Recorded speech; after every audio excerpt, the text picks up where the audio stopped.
입 닥치라니까. 남편의 손이 날아와 아내의 뺨을 후려쳤습니다. 그래, 또 때려봐, 때려보라고. 이젠 정말 끝내고 싶다. 네가 감히 나를 떠난다고? 어디 한번 해봐. 너 같은 게 혼자 뭘 할 수 있는데. 그래, 내가 너 없으면 아무것도 못할 것 같아? 이젠 나도 안 참아. 사랑이라 믿었던 결혼이 한순간에 공포로 바뀌는 순간이었습니다.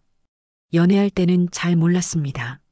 잠깐 화를 내거나 돈 문제에 무심한 모습을 보여도 결혼하면 달라지겠지 하고 넘겼습니다.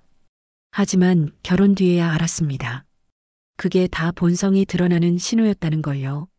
아내들이 결국 참지 못하고 등을 돌리게 만드는 남편들 5가지 유형이 있습니다. 그때 그 순간을 놓치지 않았다면 아마 결혼하지 않았을지도 모릅니다. 오늘은 이런 남자와는 절대 결혼하지 말라는 주제로 실제 사례와 함께 이야기를 나눠보겠습니다. 앞으로 누군가의 선택에 도움이 될 수 있길 바랍니다. 구독, 좋아요, 버튼 살짝 눌러주시면 다음 이야기도 놓치지 않고 함께 하실 수 있습니다. 여러분의 응원은 사랑입니다. 처음 그가 손을 올린 건 결혼한 지 2달쯤 되었을 때였습니다. 작은 말다툼이었고 그저 목소리가 높아졌을 뿐이었습니다. 그런데 순간적으로 제 뺨을 스쳤습니다. 그도 바로 멈칫하며 손을 내리더니 연거푸 사과했습니다. 미안해. 진짜 순간적으로 그랬어. 다시는 안 그럴게. 저는 그 말을 믿었습니다. 누구나 실수는 할 수 있으니까요. 사랑한다는 말이 뒤따르니 그때는 의심하지 않았습니다. 하지만 그건 시작일 뿐이었습니다. 시간이 지나면서 그의 분노는 점점 짧은 간격으로 터져 나왔습니다.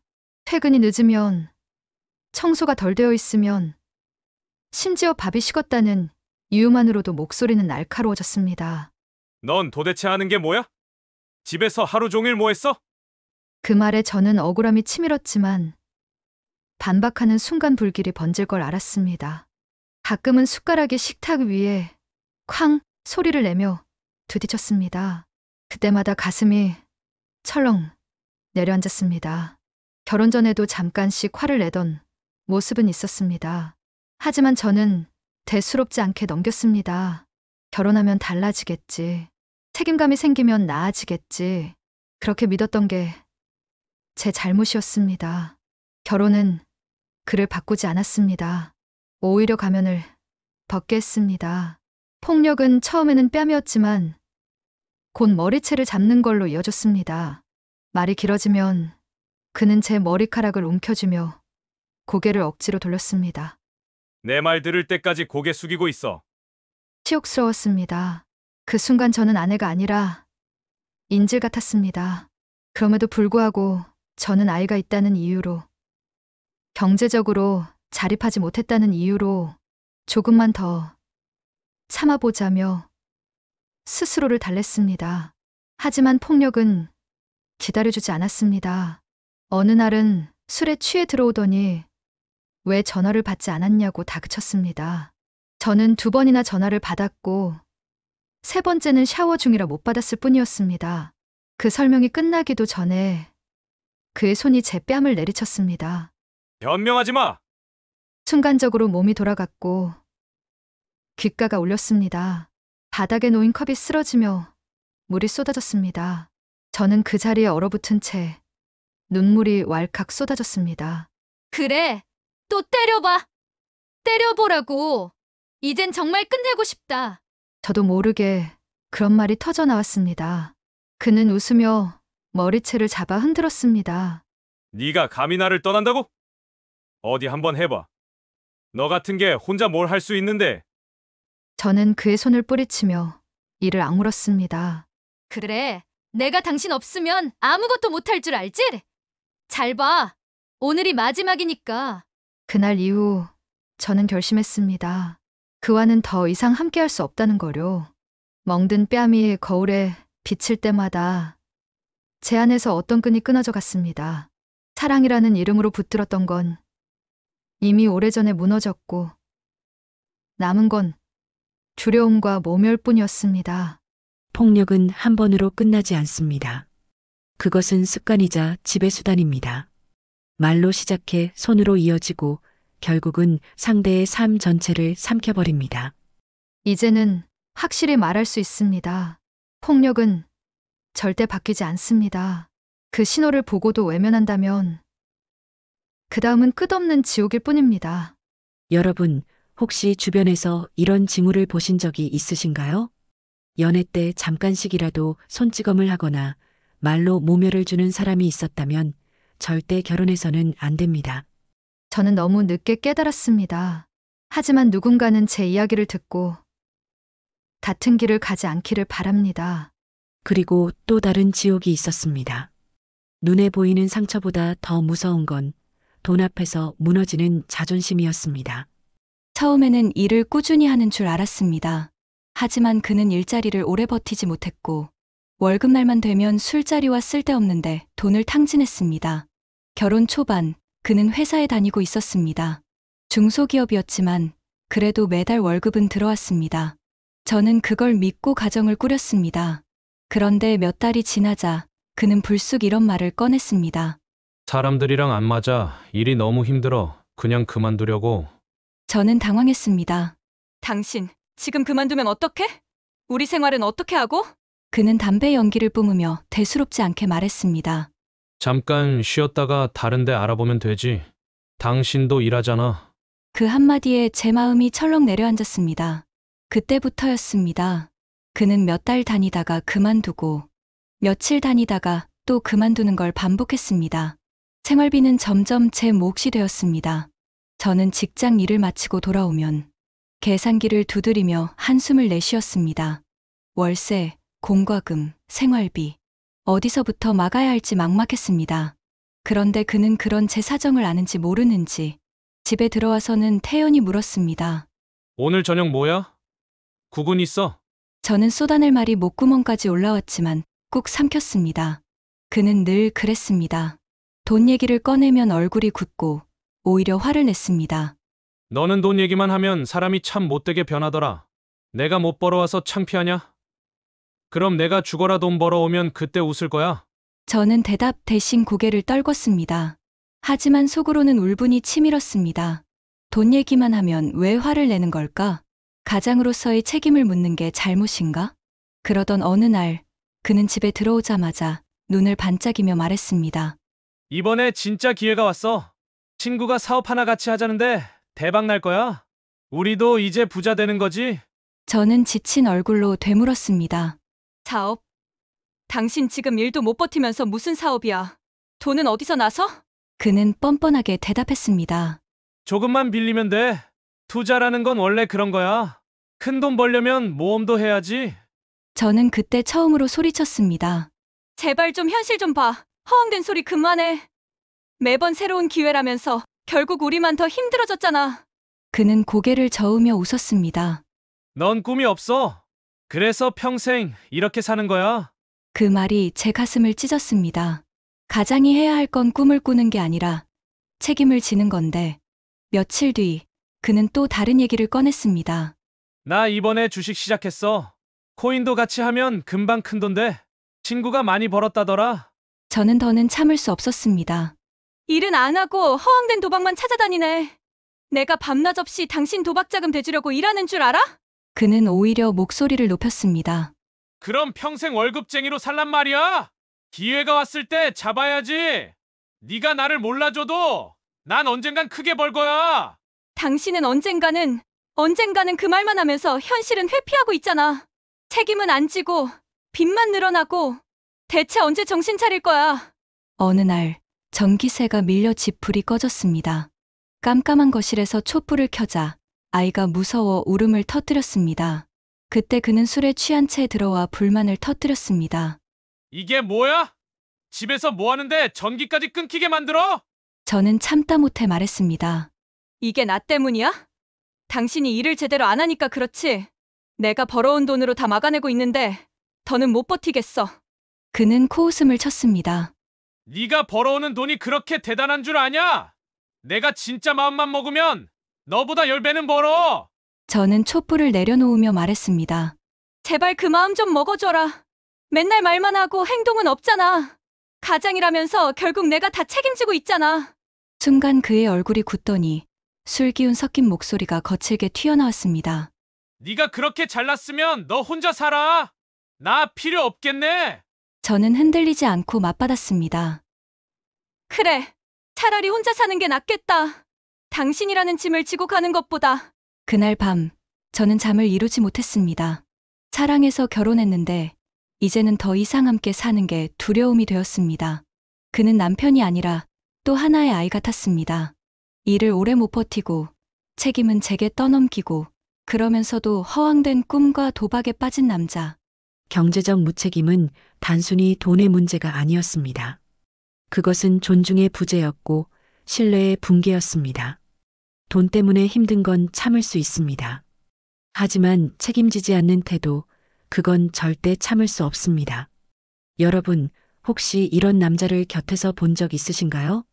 처음엔 잠깐 쉬는 거라며, 다음번엔 잘하겠다며, 이번엔 꼭 성공할 거라며, 매번 똑같은 말만 반복하는 사람.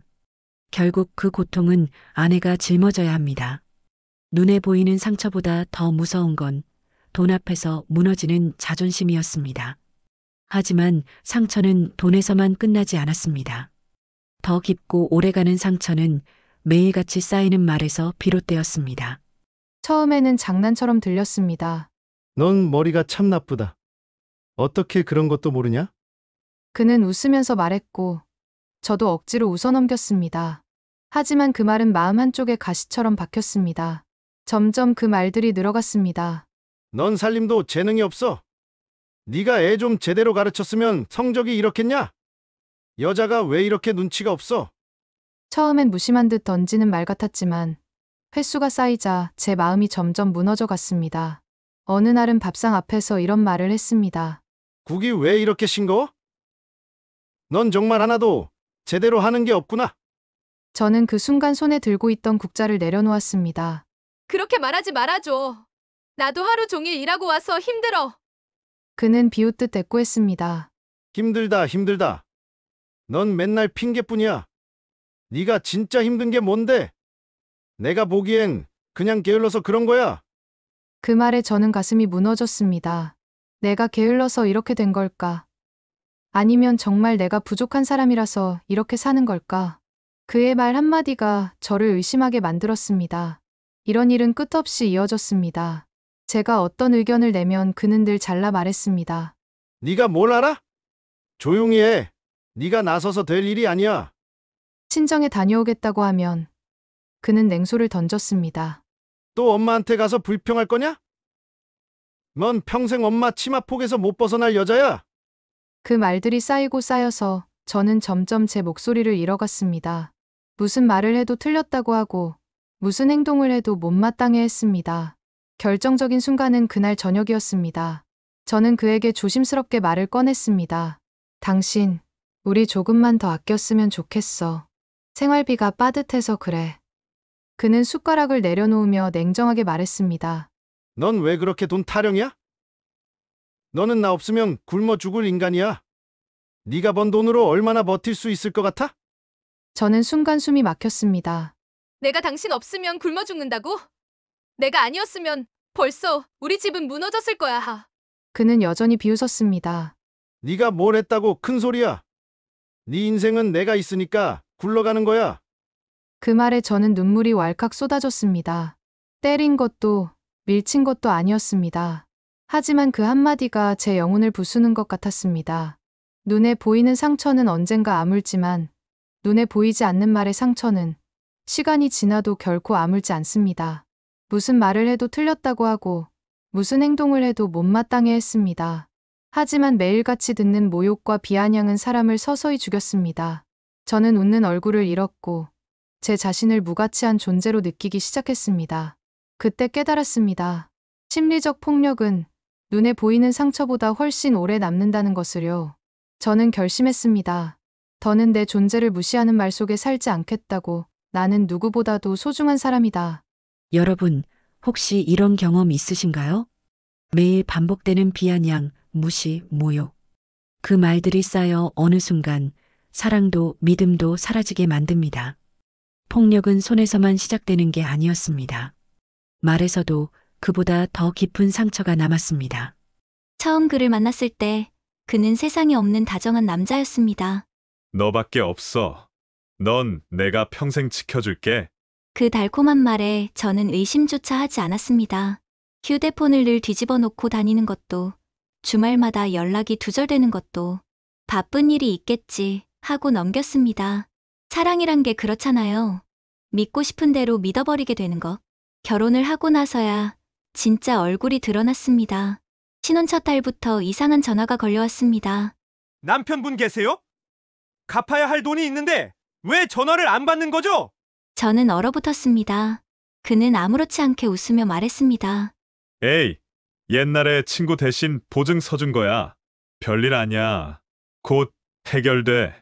하지만 그 빚은 결코 작은 게 아니었습니다. 저 모르게 쌓여있던 카드 빚, 사채이자 신혼집에 발을 들여놓은 지 며칠도 안 돼 현관에는 빚 독촉장이 우리 집에 붙었습니다. 저는 따졌습니다. 왜 결혼 전에 말 안 했어? 이게 작은 일이야? 그는 태연하게 대꾸했습니다. 너랑 결혼할 때 괜히 복잡하게 하고 싶지 않았어. 사랑하는데 돈이 무슨 문제야? 그 순간 깨달았습니다.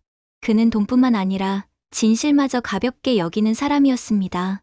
거기에 그치지 않았습니다. 술자리가 잦아지고 귀가가 늦어졌습니다. 오늘은 거래처 회식이야. 하지만 다음날 아침 그의 셔츠에서 낯선 향수 냄새가 풍겼습니다. 처음엔 제 착각이라 믿고 싶었습니다. 그러나 어느 날 그의 휴대폰에서 이런 메시지를 발견했습니다. 어제 즐거웠어요. 조만간 다시 만나요. 저는 손이 덜덜 떨렸습니다. 용기를 내어 그에게 물었습니다. 이 메시지 뭐야? 당신 또 다른 여자 있어? 그는 비웃으며 말했습니다. 뭐가 문제야? 그냥 술자리에서 친하게 지낸 거야. 네가 괜히 오버하는 거지. 저는 울분을 참지 못했습니다. 결혼을 했으면 최소한 지켜야 할 선이 있잖아. 내가 바보로 보여. 그는 오히려 화를 냈습니다. 넌 왜 이렇게 집착이 심해? 남자는 원래 이런 면도 좀 있는 거야. 대수롭지 않게 넘어가면 될 일을 왜 크게 만들어? 순간 내가 붙잡고 있던 사랑이 허망하게 무너지는 걸 느꼈습니다. 사랑은 집착이 아니었습니다. 믿음이 무너졌기에 의심이 생기는 것이었습니다. 시간이 지나도 그는 변하지 않았습니다. 오히려 더 노골적으로 행동했습니다. 늦은 밤 술에 취해 들어와서는 탁자 위에 지갑을 던지고 말했습니다. 돈 좀 줘. 내일도 모임 있어. 저는 단호히 거절했습니다. 당신 술값 대주려고 내가 일하는 줄 알아? 이제 더는 못해. 그는 소리쳤습니다. 네가 뭘 안다고 나를 무시해. 내가 진짜 마음만 먹으면 여자들도 돈도 다 따라와. 그 순간 저는 다시는 속지 않겠다고 마음속으로 외쳤습니다.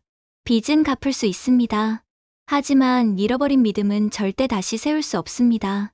버릇은 고쳐지지 않습니다. 그걸 알고도 결혼한다면 평생 후회뿐일 겁니다. 여러분, 혹시 이런 남자를 보신 적 있으신가요? 연애 때는 천사 같은 얼굴을 하고 다가오지만 결혼 후에는 본성을 숨기지 못하는 사람. 빚을 숨기고 다른 여자와의 관계를 쉽게 여기며 책임을 가볍게 던져버리는 남자. 이런 사람은 결혼의 무게를 절대 감당하지 못합니다. 사랑은 변명으로 유지되지 않습니다. 숨겨진 과거와 바람둥이 기질은 결국 가정을 집어삼키는 독이 됩니다. 그 독을 받아내며 평생을 버틸 수 있는 사람은 아무도 없습니다. 연애 초반 그는 늘 이렇게 말했습니다. 나 술 좀 좋아하긴 하는데 결혼하면 술 줄이고 책임감 있게 살 거야. 저는 그 말을 믿었습니다. 젊으니까 술자리도 있을 수 있다고 생각했습니다. 하지만 곧 깨달았습니다. 그것은 단순한 술자리가 아니라 술 없이는 하루도 버티지 못하는 중독이었습니다. 약속을 잡아도 그는 술을 마신 뒤 연락이 끊기곤 했습니다. 밤새 전화를 걸어도 받지 않고 다음 날 아침에야 아무렇지 않게 말했습니다. 어제 술 좀 많이 마셨거든. 피곤해서 그냥 잤어. 저는 화가 나면서도 스스로를 달랬습니다. 결혼하면 달라지겠지. 하지만 그건 착각이었습니다. 술만 문제가 아니었습니다. 데이트 비용을 아끼자며 분식집으로 가더니 며칠 뒤에는 친구들과 술집에서 수십만 원을 쓰고 돌아왔습니다. 왜 이렇게 돈을 막 써? 하고 물으면 그는 오히려 큰 소리 쳤습니다. 돈은 벌면 그만이지. 넌 왜 이렇게 계산적이야? 그 말에 저는 속이 답답해졌습니다. 책임감 없는 태도가 술에만 국한된 게 아니란 걸 그때 느꼈습니다. 도박과 게임도 마찬가지였습니다. 한 번은 저에게 돈을 빌려달라고 했습니다. 잠깐만 빌려줘. 이번에 진짜 큰 돈을 딸 수 있는 기회야. 따면 너한테 제일 먼저 갚을게. 그 말을 듣는 순간 심장이 철렁 내려앉았습니다. 그가 말하는 투자가 사실은 도박이었기 때문입니다. 그는 며칠 뒤 제게 미안하다며 말했습니다. 어쩔 수 없었어. 근데 진짜 이번엔 운이 안 좋았던 거야. 그의 입에서 운이라는 단어가 나올 때마다 제 안에서는 불안이 커져갔습니다. 게임에 빠지는 모습도 다르지 않았습니다. 데이트 약속을 해도 그는 PC방에서 시간을 보내느라 늦게 나오기 일쑤였습니다. 조금만 더 하다 갈게. 지금 중요한 판이야. 저는 한참을 기다려야 했고 결국 허무하게 집으로 돌아간 적도 많았습니다. 그는 현실에서는 무기력했지만 게임 속에서는 누구보다 열정적이었습니다. 무엇보다 무서웠던 건 그의 무기력이었습니다. 이번 회사는 나랑 안 맞아. 그냥 그만둘래.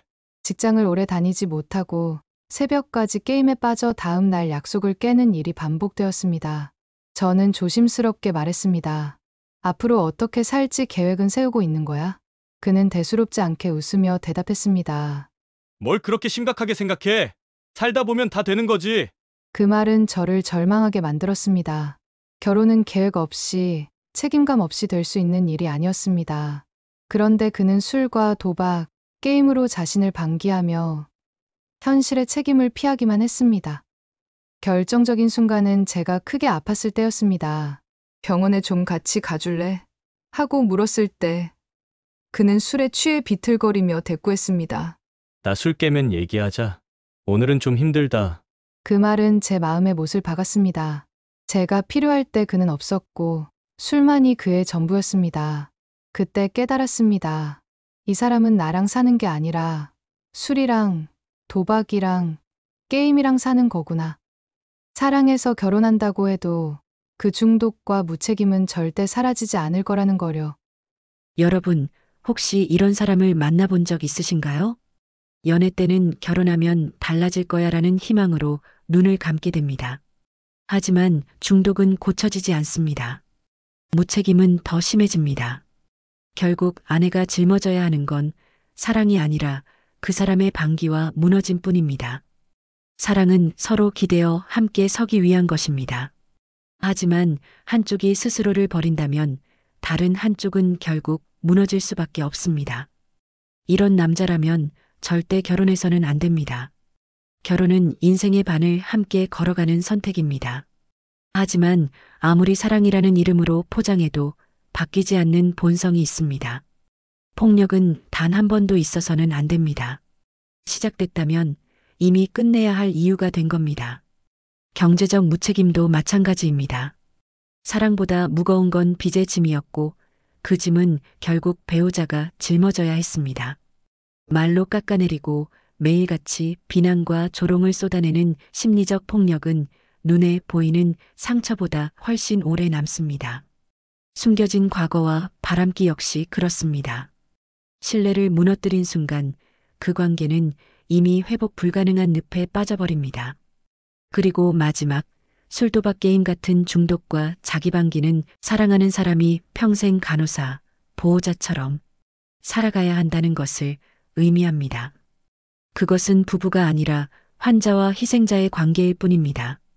사랑하면 바뀔 거야. 결혼하면 책임감이 생기겠지. 시간이 해결해주겠지. 이런 생각들은 다 착각이었습니다. 사람은 쉽게 변하지 않습니다. 더구나 자신을 돌아보지 않는 사람은 결혼했다고 해서 달라지지 않습니다. 오히려 더 당당하게 본성을 드러낼 뿐이었습니다. 이혼 전문 판사들은 말합니다. 폭력, 경제 무책임, 언어적 정서적 폭력, 바람기, 중독. 이 5가지 유형은 절대 바뀌지 않습니다. 결혼 전 이 신호를 보았다면 그건 사랑이 아니라 경고입니다. 여러분은 어떻게 생각하시나요? 혹시 주변에서 혹은 본인 경험 속에서 이런 유형의 신호를 본 적은 없으신가요? 연애 때는 조금 불같은 성격일 뿐이라며 가볍게 넘겼다가 결혼 후에야 그것이 본성이었다는 걸 깨달은 적은 없으신가요? 다른 사람은 몰라도 나한테는 안 그럴 거야. 이렇게 믿었던 적은 없으신가요? 하지만 분명히 말씀드리고 싶습니다. 그 신호를 보고도 모른 척하는 순간 그 다음은 지옥의 문이 열리는 겁니다. 그 문을 닫을 수 있는 건 결혼 전에 내리는 단호한 선택뿐입니다. 오늘 이야기를 들으시면서 혹시라도 내 상황 같다, 내 친구 이야기 같다고 느끼셨다면 더 늦기 전에 돌아봐야 합니다. 사랑은 서로를 지켜주기 위해 있는 것이지 누군가를 희생시키기 위해 존재하지 않습니다. 여러분, 결혼은 인생의 가장 큰 계약이자 동행입니다. 그 선택은 결혼 전에만 중요한 게 아닙니다. 이미 함께 살아온 세월이 길더라도 지금이라도 돌아볼 수 있습니다. 내 삶이 존중받고 있는지, 내 마음이 안전한지, 나라는 존재가 가치 있게 대우받고 있는지. 만약 그렇지 않다면 이제라도 새로운 선택을 할 수 있습니다. 누구를 위해서가 아니라 바로 나 자신을 위해서 말입니다. 결혼은 서로 지탱하며 살아가기 위한 동행이지 한쪽만 무너져가는 희생이 되어서는 안 됩니다. 이제는 더 안전하게, 더 지혜롭게 남은 삶을 지켜가시길 바랍니다. 구독과 좋아요는 이 작은 이야기들이 계속될 수 있는 큰 힘이 됩니다.